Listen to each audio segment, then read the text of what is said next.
I never thought my engagement would start with a prenup discussion over Eggs Benedict, but that's exactly how Grant chose to do it.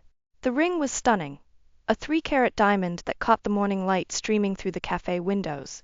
But somehow, the stack of legal papers beside it cast a longer shadow. My name is Marin, and I own a chain of boutique laundromats across the city. Not exactly glamorous, but it's honest work that's made me financially independent. Grant always said that's what attracted him to me, my business sense. Now, sitting across from him at our favorite brunch spot, I'm wondering if that's all he ever saw. It's just a formality, sweetheart, Grant said, sliding the papers toward me while adjusting his perfectly knotted tie. Every smart couple does this nowadays. I picked at my hollandaise sauce, buying time. I understand protecting our assets, but an infidelity clause? That seems practical, he finished, flashing that smile that usually melted my reservations. Look, we're both successful people. We need to protect ourselves. The waiter refilled our coffee cups, and I caught him trying not to stare at the papers. Grant waited until he left before continuing, his voice dropping to that soft, persuasive tone he uses in court. My last relationship ended badly, Marin. You know that. I just want us to start with complete trust and transparency. I took a sip of coffee, remembering my mother's words from last week. Sometimes the people most obsessed with trust are the ones you can't trust at all. But Mom tends to see shadows where there aren't any. Her own marriage ended badly 30 years ago. The clause goes both ways, Grant continued, reaching across the table to squeeze my hand. If either of us cheats, the other gets everything. It's mutual protection. I studied his face, those warm brown eyes, the slight crease between his brows that appeared whenever he was being serious. We'd been together for 18 months, and he'd never given me reason to doubt him. Still, something felt off. Can I have my lawyer look it over first? His hand tightened slightly on mine. Of course, but I'd love to announce our engagement at the firm's charity gala this weekend. Having this signed would make everything cleaner. The word choice made my stomach turn. Cleaner. Like the stains I help people remove from their clothes every day. Some things never come completely clean, no matter how hard you try. I'll read it over tonight, I said, forcing a smile. But yes, I'll marry you, Grant Holloway. His face lit up with genuine joy, or what looked like it, and he slipped the ring onto my finger. It fit perfectly, which meant he'd planned this meticulously. Just like everything else in his life. Later that evening, I called my mother to share the news. Her response wasn't what I expected. An infidelity clause? She paused, and I could picture her pacing in her kitchen, twirling the phone cord like she always does when she's worried. Honey, has he ever mentioned someone named Eliza? No, I said, my engagement ring suddenly feeling heavier. Should he have? Maybe not, she replied after a long silence. Just have your lawyer look at those papers very carefully, and maybe do some digging into his past relationships. Sometimes people who are overly concerned about cheating are projecting their own guilt. I ended the call feeling unsettled. The ring caught the light from my desk lamp, sending tiny rainbows dancing across the prenup papers. Beautiful things often cast unexpected shadows, and I was starting to wonder what shadows Grant might be hiding in his perfectly ordered life. Looking down at the papers, I noticed something odd, a small notation about prior relationship dissolution agreements that seemed out of place. Maybe Mom was right. Maybe I needed to do some digging before I signed anything. After all, in my business, I've learned that the worst stains are often the ones you can't see until it's too late. The smell of my mother's lasagna usually brings comfort, but tonight it's competing with the knot in my stomach. I'm sitting at her kitchen table, watching her methodically layer pasta and sauce while I fidget with my new engagement ring. The diamond catches the light from her antique pendant lamp, throwing sparkles across the worn tablecloth. You're not eating, Mom says, setting down her wine glass. And you've been staring at that ring like it might bite you. I force a smile. Just thinking about the prenup. Did Dad ever ask you to sign one? Her hands freeze mid-motion, sauce dripping from the spoon. It's the same look she gets whenever anyone mentions my father, like she's seeing a ghost. No, she says finally. Your father wasn't that organized. But he had other ways of controlling things. She wipes her hands on her apron and sits across from me. I found something yesterday after you called about Grant's proposal. I wasn't sure whether to show you, but she pulls out an old manila envelope from a kitchen drawer. What's this? Remember that private investigator friend of mine? Leo Turner? I nod. Leo used to come around when I was younger, always bringing chocolate and making me laugh with terrible dad jokes. He did some digging for me back when your father left. I never showed you because, well, you were just 16. But maybe it's time you understood why I'm worried about Grant. Inside the envelope are photographs, dozens of them. My father with another woman, entering hotels, sharing intimate moments. But what catches my eye is a document. A prenuptial agreement with an infidelity clause, nearly identical to the one Grant showed me. I don't understand, I whisper. Dad never made you sign a prenup. No. This was for his second marriage. To Eliza Brooks. The name hits me like a punch to the gut. Eliza? The same Eliza you asked about? Mom reaches across the table, squeezing my hand. Eliza worked at your father's law firm. She was 27 when he left me for her. The same age she is now, working at Grant's firm. My wine glass trembles as I set it down. You think Grant and Eliza. I think history has a way of repeating itself unless we learn to recognize the patterns. She pulls out another photo, a younger version of herself, standing beside my father at some corporate event. They're both smiling, but there's tension in their poses. Your father was always paranoid about me cheating. Turns out, he was the one with secrets. The lasagna sits forgotten in its pan as Mom continues. The day before he left, he accused me of having an affair with Leo. Can you imagine? Leo was helping me gather evidence, and somehow your father twisted that into proof of his own suspicions. I think about Grant's insistence on the prenup, his constant texts checking my whereabouts. The way he tenses up whenever I mention male clients from my business. Have you noticed Grant becoming more protective lately? Mom asks carefully. I remember last week's charity event, how Grant's hand tightened on my waist when I chatted with his colleague. How he insisted on driving me home instead of letting me take a cab. I should go, I say suddenly, standing up. I need to check something. Mom finishes, understanding in her eyes. Leo's still around, you know. Still terrible at jokes, but excellent at finding answers. As I gather my things, Mom hands me the envelope. Keep these. And Marin, remember that sometimes the people who guard against betrayal the hardest are the ones with the most to hide. Driving home, my phone buzzes with a text from Grant. Where are you? Thought we were having dinner together tonight. I hadn't told him about visiting Mom, just like I hadn't told him about finding a strange earring in his car last week. One that definitely wasn't mine. Another text follows. By the way, did you sign those papers yet? The gala's tomorrow.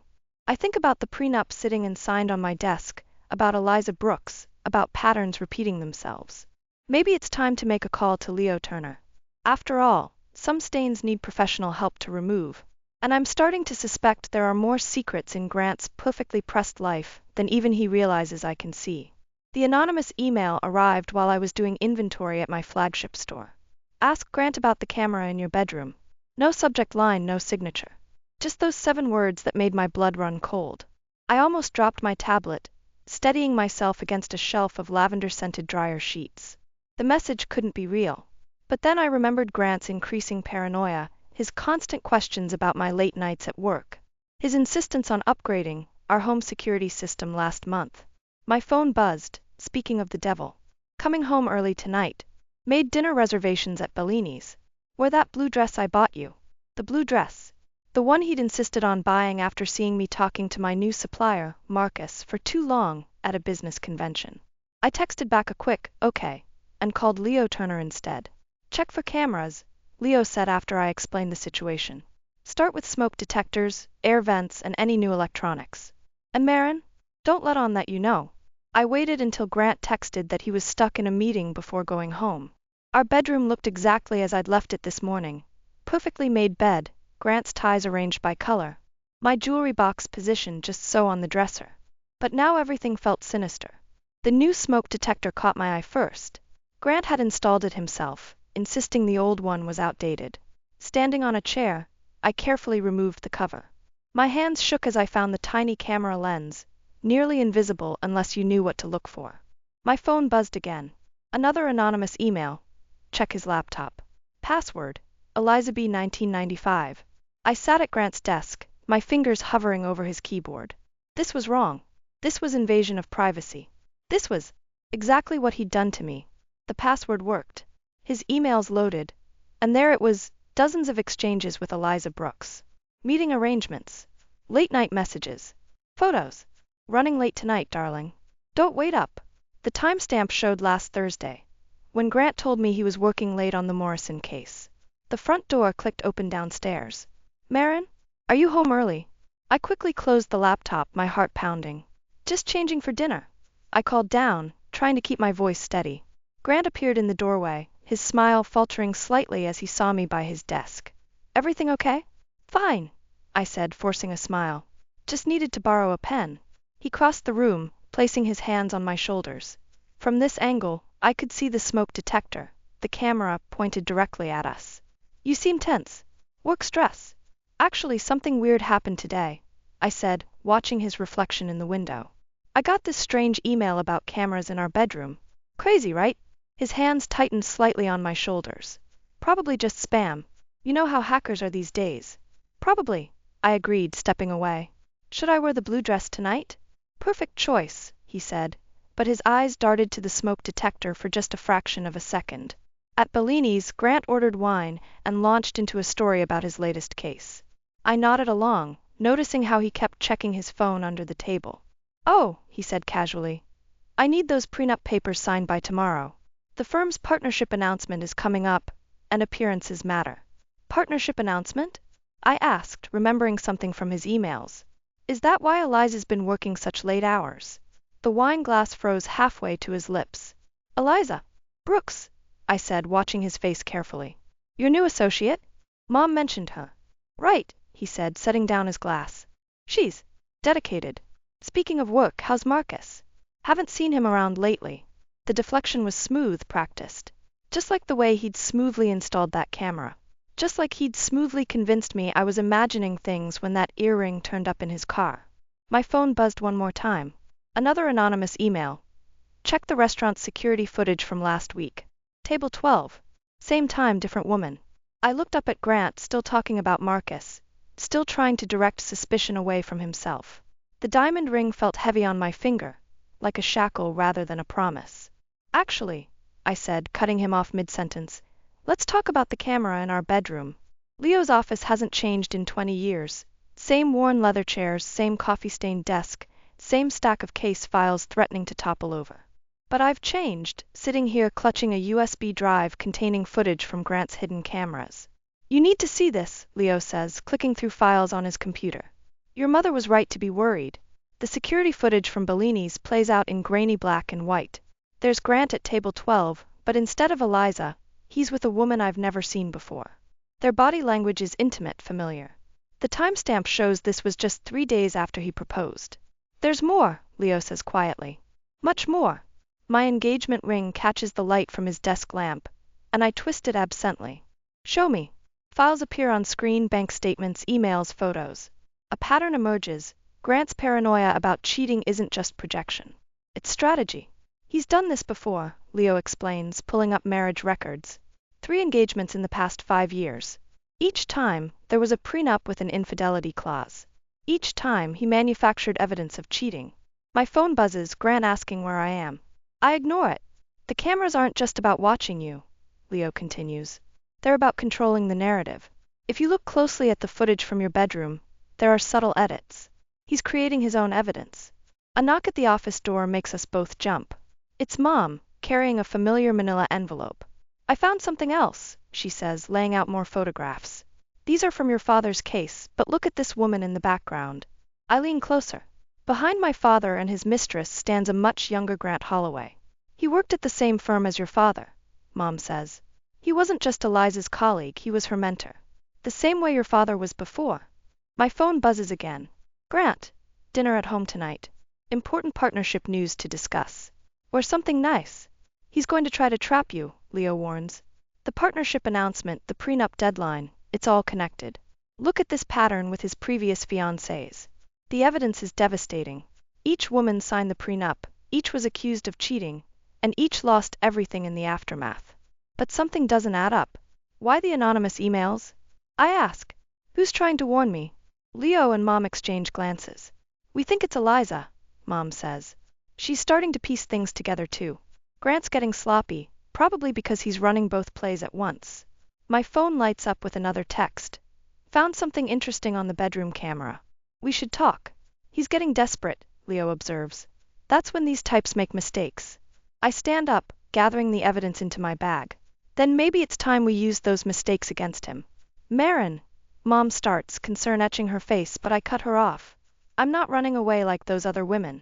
He wants to play games with hidden cameras and fake evidence? Fine. Let's see how he handles having his own tactics turned against him. Be careful, Leo warns.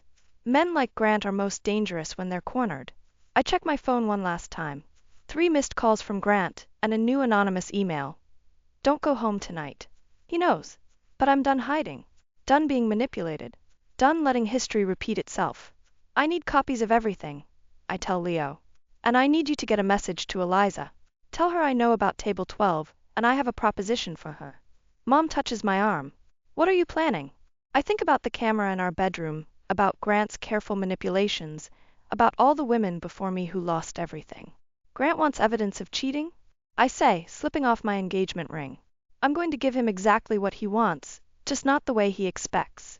My phone buzzes one final time. Grant, where are you? The camera feed is down. I smile, thinking of the short circuit I caused before leaving this morning. Sometimes the best way to deal with a stain is to let it set before applying the right solution. And I've learned a thing or two about removing stubborn stains. The firm's charity gala is in full swing when I spot Eliza across the ballroom. She's wearing red, the same shade as the dress I found hidden in Grant's office closet last week. Our eyes meet, and she gives me the slightest nod. The plan is in motion. Grant's hand tightens on my waist. You seem distracted tonight. Just thinking about the prenup, I say, watching his reflection in the window. I have some questions about the infidelity clause. His smile doesn't quite reach his eyes. We can discuss that later. The managing partners are about to make their announcement. The ballroom falls quiet as the senior partner takes the stage. I check my phone, a message from Leo. Security footage downloaded. Standing by. Ladies and gentlemen, the partner begins, we're pleased to announce our newest partner track associates. Grant's grip on my waist becomes painful. I notice his other hand clutching his phone, knuckles white. He's waiting for something. First, Grant Holloway, whose dedication to our firm has been exemplary. Applause fills the room. Grant steps forward, all practiced charm and perfect smile. But I see the tension in his shoulders, the way his eyes keep darting to his phone. And joining him on the partner track, Eliza Brooks. The room spins slightly as everything clicks into place. The red dress. The partnership announcement. The prenup deadline. It's all connected, just not the way Grant planned. Excuse me, I say, stepping away from Grant. Ladies' room. In the elegant bathroom, Eliza is already waiting. Did you bring it? I pull out the USB drive. Everything Leo found, including the security footage from your office last week. The real footage, not Grant's edited version. Her hands shake slightly as she takes it. He's planning to announce our engagement tonight, right after he exposes your affair with Marcus. I know, I say, checking my lipstick in the mirror. That's exactly what we want him to do. My phone buzzes. Grant. Where are you? The announcement is in 5 minutes. Ready? I ask Eliza. She straightens her red dress. Born ready. We return to find Grant at the podium, that familiar confident smile in place. Before we continue celebrating, I have 2 announcements to make. First, he stops, staring at his phone. The edited security footage he planned to show, footage of me supposedly having an affair with Marcus, isn't playing on the big screen behind him. Instead, there's Grant himself, in his office with Eliza, planning how to trap both of us with fake evidence of infidelity. There seems to be a technical difficulty, he says, voice tight. No difficulty, I say loudly, stepping forward. The footage is playing perfectly. Why don't you tell everyone about the infidelity clause in our prenup, Grant? The same clause you used on those other women. The room goes silent. Grant's face darkens. Marin, you're making a scene. Am I? I turn to the crowd. Or am I just showing everyone exactly what they're seeing? A man who manipulates evidence, plants cameras, and tries to trap women in fraudulent prenups. Eliza steps forward, still wearing his ring. The same man who proposed to me last week, promising I was the only one?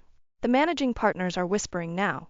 Grant's perfect facade cracks as he realizes his carefully constructed plan is unraveling. You don't understand, he says, reaching for me. I can explain everything. I step back, finally slipping off my engagement ring. Actually, I understand perfectly. You wanted evidence of cheating? Well, congratulations. You just provided it yourself to the entire firm. The footage continues playing, showing Grant's elaborate scheme in his own words. The room erupts in murmurs as he stands there, his career imploding in real time. My phone buzzes one last time. Leo, the police have the rest of the evidence. Standing by. I turn to leave, but Grant grabs my arm. You'll regret this, he hisses. You have no idea what I'm capable of. I smile, thinking of all the evidence we've gathered, all the women who've come forward. No, Grant. You have no idea what I'm capable of. And you're about to find out. The police officers entering the ballroom seem to agree. The police interview room feels colder than it should. I've been here for hours, watching my perfect plan unravel like a cheap sweater. Grant's lawyer is better than we expected. Of course he is.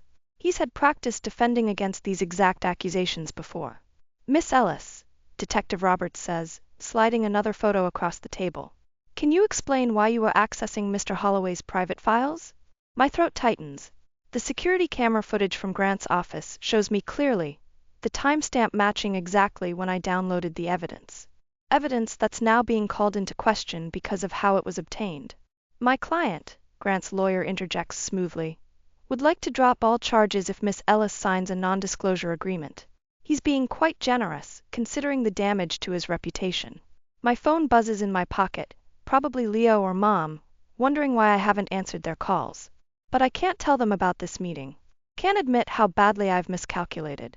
We have testimony from other women, I say, but my voice sounds weak even to me. Who have all since recanted, the lawyer responds. Fascinating timing, wouldn't you say? The detective pushes another document forward, bank statements showing large deposits to each of Grant's previous fiancé's accounts. All dated yesterday. He's buying them off, I whisper. He's settling potential defamation suits, the lawyer corrects. Just as he's willing to do with you. My hands shake as I read the NDA. The terms are clear. Sign and walk away, or face charges for corporate espionage, illegal surveillance, and defamation. Everything we gathered, every piece of evidence, has been twisted to look like I'm the one who set him up. There's still Eliza, I say, grasping at straws. The detective clears his throat. Miss Brooks provided a statement this morning. She claims you manipulated her into making false accusations against Mr. Holloway out of jealousy. My stomach drops. I remember Eliza's red dress, her seemingly perfect performance at the gala. Had that been real, or just another layer of Grant's manipulation? We found these in your apartment, the detective continues, spreading out photographs. They show me meeting with Leo, with Eliza, with Grant's previous fiancés. All carefully angled to look conspiratorial. Care to explain? I recognize the photography style. The same surveillance techniques Grant used on me, now turned against me. He must have been watching me the entire time. I thought I was investigating him. The cameras in your bedroom, the lawyer adds. Our evidence suggests you installed them yourself, attempting to frame Mr. Holloway. Rather elaborate scheme. My head spins. Every move I made to expose Grant's manipulation has been reconstructed to look like I'm the manipulator. Even the anonymous emails warning me about Grant. They're now being presented as evidence that I was setting up an elaborate hoax. You have 1 hour to decide, the lawyer says, standing. Sign the NDA, or we press charges. Oh, and Miss Ellis? The media would love this story.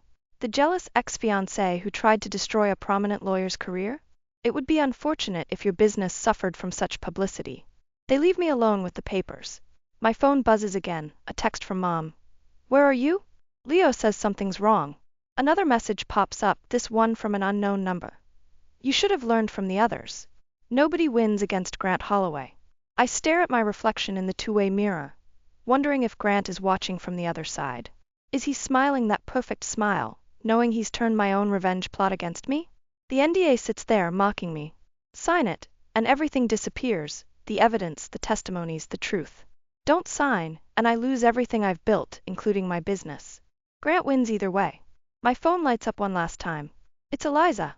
I'm sorry. He gave me no choice. I pick up the pen, its weight feeling like chains. In trying to expose Grant's manipulation, I've walked right into his biggest trap yet.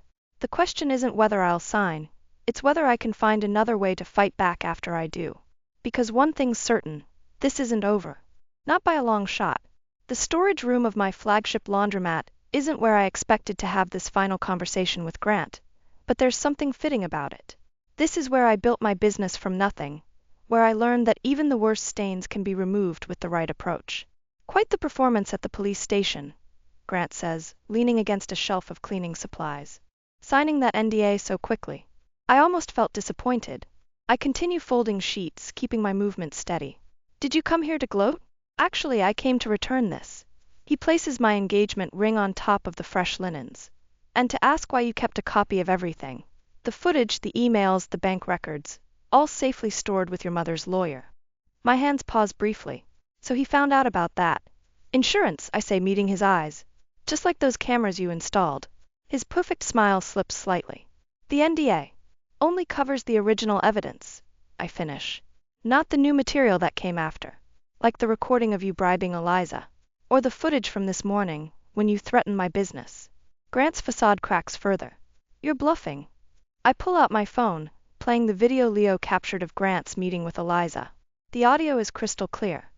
Sign this statement or your career is over. Ask Marin what happens to people who cross me. Funny thing about karma, I continue, switching off the video. Sometimes it needs a little help. You really think anyone will believe you? He steps closer, trying to intimidate. I own half the judges in this city. I don't need judges, Grant. I need the truth. And thanks to you, I learned how to package it perfectly. I open my laptop, showing him the website. Pages of testimony from his previous victims, documentation of his schemes, all ready to go live with one click. The NDA prevents me from sharing the evidence, I interrupt. But not them. Every woman you've manipulated, every partner you've threatened, they're all ready to speak. No NDA's binding them. His composure finally shatters. You'll destroy everything. Like you tried to destroy me? I close the laptop. The difference is I'm giving you a choice. What choice? Confess. To the Bar Association, to your firm, to everyone. Take responsibility for what you've done. Or I release everything, not just about your schemes, but about your past. About what really happened with your father's firm 20 years ago. The color drains from his face. How did you? You're not the only one who knows how to dig up secrets. The difference is I know how to learn from them. He grabs my arm, desperate now. You don't understand what this will do. Actually, I do. I pull away, my voice steady. I understand exactly what it feels like to have someone try to erase you. To twist your reality until you doubt everything. The question is, do you? The fight leaves him suddenly, and for the first time, I see the scared boy behind the perfect lawyer facade. I never meant. He starts, then stops.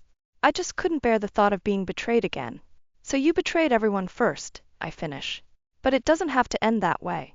I hand him a folder, blank papers really, but he doesn't need to know that. Your choice, Grant. Make it count. He stares at the folder, then at me. You planned this from the beginning, didn't you? Even signing the NDA was part of it. I learned from the best, I say, turning back to my laundry. Sometimes you have to lose the battle to win the war. As he leaves, clutching the folder like a lifeline, I think about all the women before me, about my mother, about Eliza. About how sometimes the best revenge isn't about destroying someone, but forcing them to face their own reflection. My phone buzzes, a text from Leo. He's heading to the firm. Want me to follow? No, I reply. Let him make his choice. Either way, we win. Because sometimes the hardest stains to remove are the ones we leave on ourselves. And Grant Holloway is about to learn that lesson the hard way. 6 months later, I'm sorting through old boxes in Mom's attic when I find the newspaper clipping. Grant's resignation from the firm made headlines, though not for the reasons everyone expected. Instead of a scandal, he left to start a legal advocacy group for victims of domestic manipulation. The irony isn't lost on me. Found something interesting? Mom asks, climbing the attic stairs with 2 cups of tea. Just thinking about karma, I say, accepting the cup. Did you know Eliza's running the advocacy group with him? Mom settles beside me on the dusty floor. Leo mentioned it. Apparently, they're doing good work. Sometimes the people who hurt us the most end up being the ones who understand how to help others heal. She reaches into her cardigan pocket and pulls out an envelope, yellowed with age. Speaking of healing, I found this last week. It's from your father. My hands shake slightly as I open it. The letter is dated just weeks before his death last year, long after he'd left us for his new life. Dear Marin, it begins. By the time you read this, you'll probably have figured out why I left. The truth is, I was terrified of becoming my father, a man who controlled everything and everyone around him. Instead, I became something worse, a man who ran away from his fears. I saw the same pattern starting with Grant, but I was too much of a coward to warn you. I stop reading, looking at Mom. You knew about this? She nods. Your father called me the night before the gala. He's the one who told me about Grant's history with Eliza, about the pattern of manipulation. He wanted to make things right, in his own way. Why didn't you tell me? Because you needed to find your own way through it. Just like I did. I think about the last 6 months. Expanding my business, starting support groups at my laundromats for women leaving toxic relationships. Learning to trust my instincts again. My phone buzzes, a text from Leo. Check your email. You're going to want to see this. It's a link to a video of Grant's latest advocacy speech. He's different now, humbler, more genuine. He's talking about patterns of control, about breaking cycles of manipulation, about learning from the people we've hurt. Sometimes, he says in the video, it takes losing everything to find your true reflection. Mom touches my arm. Are you okay? Yeah, I say, surprised to find I mean it. I think I finally understand something about stains. Oh, the hardest ones to remove are the ones we can't see, the patterns we repeat, the trust we break. But once you know they're there, you can't ignore them anymore. She helps me pack up the boxes, pausing when we find my old engagement ring at the bottom of one. What should we do with this? I consider it for a moment, then slip it into my pocket. I'm donating it to Grant's advocacy group. They can sell it to fund their programs. Turning poison into medicine, Mom says approvingly. Later that night, as I'm closing up my flagship store, I spot a familiar face through the window. Eliza, dropping off donations for our shelter program. She waves and I wave back. We're not friends exactly, but we're something more important. Survivors who learn to break the cycle. My phone buzzes one last time. An anonymous email, but this time I know who it's from. Thank you for forcing me to face my reflection. Gee, I don't respond. Some stains don't need to be removed completely. They just need to be transformed into something that reminds us why we changed. Looking around my empty laundromat, I think about all the people who come here to clean away their past, to start fresh. Maybe that's what revenge really is, not destroying someone, but creating something new from the ashes of what they tried to destroy in you. I lock up and head home, leaving the past where it belongs, cleaned, pressed, and properly stored away. After all, I've got a business to run, lives to help rebuild, and my own story to write. Some stains might never completely fade, but that's okay. They remind us where we've been, and more importantly, why we chose to change.